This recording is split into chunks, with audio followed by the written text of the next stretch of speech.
One of the most beloved memoirs of the decade may be a lie. From fabricated diagnosis to twisted timelines, unfortunately, the truth behind memoirs and autobiographies isn't always what it seems. In this video, you'll discover why honesty and personal storytelling matters more than ever and what it means for your story. But first, let's talk about memoirs and autobiographies. We turn to memoirs because they promise something real, a glimpse into life that isn't ours. They are often a journey that feels raw and unfiltered and deeply human. We learn how to lead a better, more fulfilling life when we read memoirs and autobiographies. So when they turn out to be fiction than fact, the betrayal cuts deep. Recently, The Salt Path, a best-selling story of resilience and redemption that inspired readers around the world, was allegedly found to contain fabricated elements. If you've never heard of the book, it follows a transformative 630-mile trek around England's southwest coast that Raynor Winn took with her terminal ill husband Moth after they lost their home and livelihood. However, the British newspaper The Observer claims that aspects of both the story of losing her home and Winn's husband's illness were fabricated. In a statement on her website, Winn has defended her memoir, claiming The Observer grotesquely unfair and highly misleading. The reaction has been swift and emotional because when a memoir is exposed as being dishonest, it doesn't just reflect on the author, it shakes our faith in the entire genre. So what happens when a memoir breaks its promise? Who gets hurt? And is there ever such a thing as a truthful story? Let's take a closer look. Memoirs have exploded in popularity over the last few decades. From the celebrity tell-alls to quiet stories of survival, the genre has become a mainstay on bestseller lists. Readers crave these intimate windows into real lives, stories that show us we're not alone in our struggles, that someone else has faced the unthinkable and come out on the other side. But of course, with the popularity comes pressure. For memoirists, the stakes are super high. You're not just writing the truth, you're also expected to make it compelling, marketable, even cinematic. Publishers want a narrative arc. Readers, of course, want drama and redemption, closure, and all those things that go into a story. And somewhere in that demand, the line between the real memory and narrative convenience can start to blur. Unlike novels, memoirs carry an invisible contract that it really happened. It's what makes the genre so compelling and powerful, but it's also what makes any breach of that truth feel like a betrayal. As autobiographies have become more lucrative, that unspoken burden has only grown heavier. And for some writers, the temptation to tweak reality, to sharpen a detail, or stretch a timeline can feel incredibly strong to resist. Unfortunately, memoirs are built on a fragile foundation, the memory. Human recollection is famously flawed. Ask any two siblings about their childhood and you'll likely get two very different stories. Most readers understand this, however. They don't expect memories to be perfect transcripts, but there's a big difference between the fuzziness of memory and the deliberate bending of truth. The real problem begins when authors start enhancing their lives for the sake of a better story or to protect themselves from an angry public. Sometimes it's small, combining two friends into one character to simplify their narrative, or shifting the order of events to create a strong emotional arc. These choices might be justified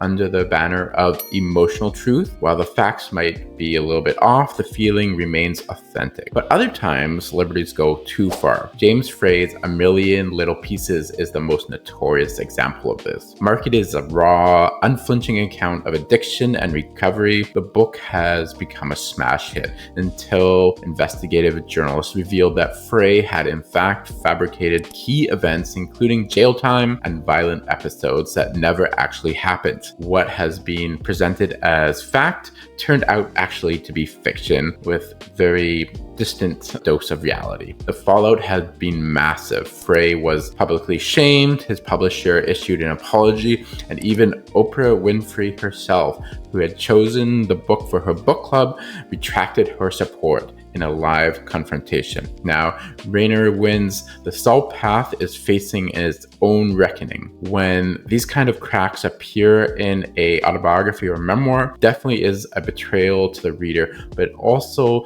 to others who've lived through similar trauma without the ability to narrate or monetize their own book. When a memoir fails to live up to its standards, the damage goes far beyond just the single author's reputation. It's a chain reaction, and everyone gets burned, unfortunately. It chips away at the credibility of the entire genre. First, the readers. People don't just read memoirs, they invest in the characters and the story emotionally. They root for the people in the story. Sometimes they even reshape their own worldview based on that person's story. So when the truth unravels, the betrayal feels deeply personal. When readers start to wonder, did this actually happen? Before they've even turned the first page, something fundamental has been lost. Then comes the publishers. A book that turns out to be misleading puts their editorial judgment under the microscope. How did this slip through? Becomes a often criticism. Were fact checkers involved? Were concerns ignored in favor of marketability? Publishing houses often go into damage control mode when this happens, issuing statements, recalling books, or even adding disclaimers to future editions. But the trust, unfortunately, is already eroded. And let's not forget the media. News outlets and talk shows that praise the book have to backtrack now. Reviewers who championed it from the start question their own instincts. The conversation shifts from celebration to controversy, and the real story becomes the scandal itself. But perhaps the most overlooked fallout is the fellow memoirists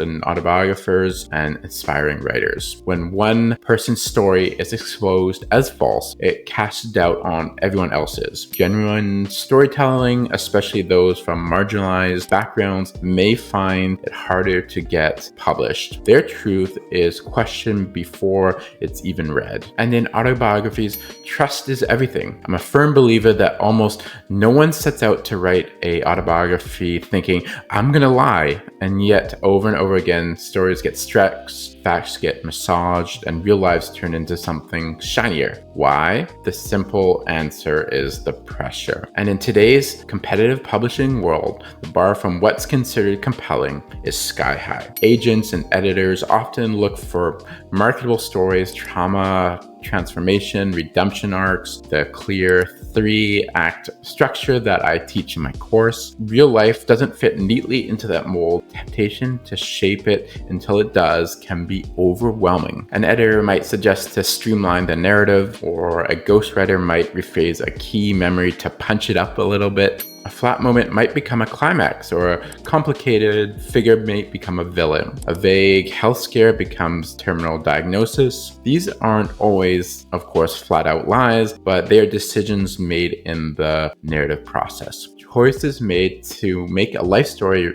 read more like a novel or a screenplay. However, probably the biggest reason people lie is because their ego is involved. Memories are personal, autobiographies are hard to write, but of course they become public, and they become public performances. The idea that your story might not be enough can trigger deep insecurities. In trying to appear more interesting, more tragic, more heroic, some writers cross the line they can't uncross. At its worst, bending the truth becomes a slippery slope. One rationalization becomes another until what's left is barely recognizable as the truth. The moment a writer decides to turn their life into a book, something subtle shifts. The story is no longer just theirs, it becomes a product. And with that, transformation becomes expectation for publishers, for the readers, for news editors. Sometimes even that comes from within. At first, the intention, of course, I think is pure. I just want to help people. I just want to process my past and figure out what happened to me. I just want to tell the truth. But then comes the questions, both external and internal. Is it dramatic enough? Will anyone really care about this part?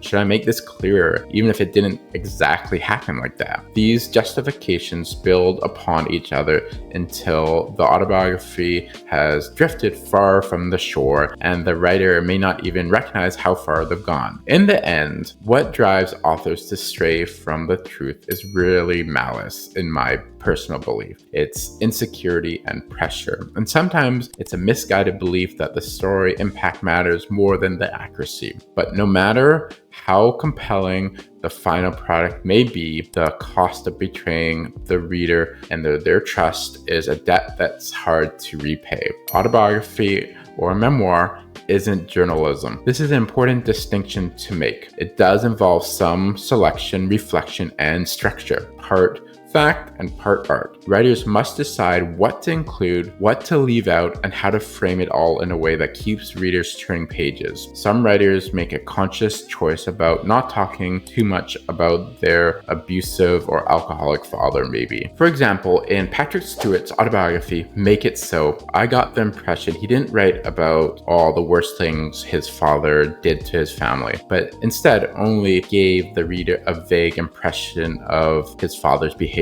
And that's okay because, again, it gives us an emotional honesty, not necessarily factual honesty. It's important to remember that the writer is a human being too. And some writers are open about their limits of memory. They include disclaimers and they note when dialogue is reconstructed or when certain events are based on journals or secondhand accounts. This doesn't weaken the story, mind you. Instead, builds trust. It tells the reader, I've done my best to tell the honest truth, and here is how I've approached it. Others bend genres more explicitly. They write what's called autofiction, a hybrid of autobiography and fiction, or use experimental forms to explore memories and fragility. By doing this, they acknowledge the subjective reality of their narrative instead of hiding behind it. Again, it's important to be upfront about your artistic aims and your intentions. That is what builds trust with your readers. Memoirists who prioritize integrity aim to tell a true story, even if it's incomplete, uncertain, or messy. They don't chase the neatest arc. They honor the real one. Ultimately, readers don't expect perfection from you. They don't need every quote to be exact or every timeline to be airtight. What they crave is an emotional honesty. And that's the paradox here. The more honest an autobiography is, the more powerful it becomes, even if it's not filled with James Bond style action, because truth told well is always enough. For anyone thinking about writing a memoir or an autobiography, this genre's recent controversies can feel both a little overwhelming and a challenge. On one hand, they highlight how easy the line between memory and manipulation can blur. On the other, however, they reinforce why the act of telling your story truthfully is more important than ever before. You might be tempted to ask, is my life interesting enough? Do I have enough story that anyone would want to read it? These are fair questions. After all, we live in a culture that prizes going over the top on social media for hits. But the power of a memoir or an autobiography has never been more sensational. It's important to remember, writing a memoir isn't about turning your life into a screenplay. It's not about making yourself look heroic, tragic, or endlessly wise. It's about confronting your experience with honesty and integrity and shaping it to something that reflects the complexity of what it is to be human. That means being willing to tell the messy parts, to admit what you don't know, to remember imperfectly and still write it anyway. Yes, you'll face decisions about what to include, how to structure your story, how to protect the privacy of others while still honoring the truth of your story.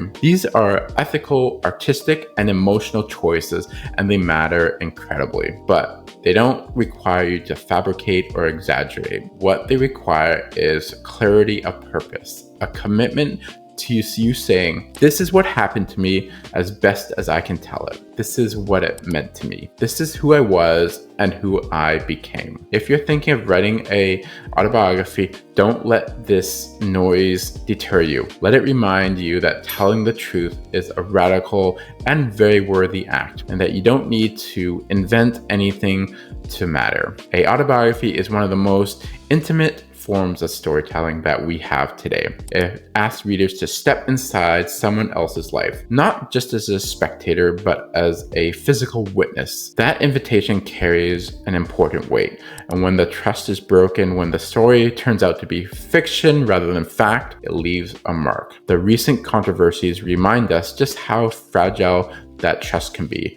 but they also serve as a powerful reminder of why autobiographies and memoirs matter in the first place. In a world increasingly saturated with filters, algorithms, and curated personalities, telling your real story honestly, vulnerably, and without embellishment, I think a rebellious act. It's not always easy to do it. I believe it's incredibly worth it and powerful. So, if you've ever felt the pull to write your life story down, not because you want to make it into a movie, to become famous, to make people think you're wise, but simply to make sense of it, this is your call to action. You don't need a wild plot, twist, or tragic backstory. You just need to start. Because when the final chapters come, your story deserves to be told by the person who lived it. Thanks for watching. Hopefully this video has inspired you to write your own autobiography. And if you ever need help with it, then don't be afraid to get in touch and I can help you.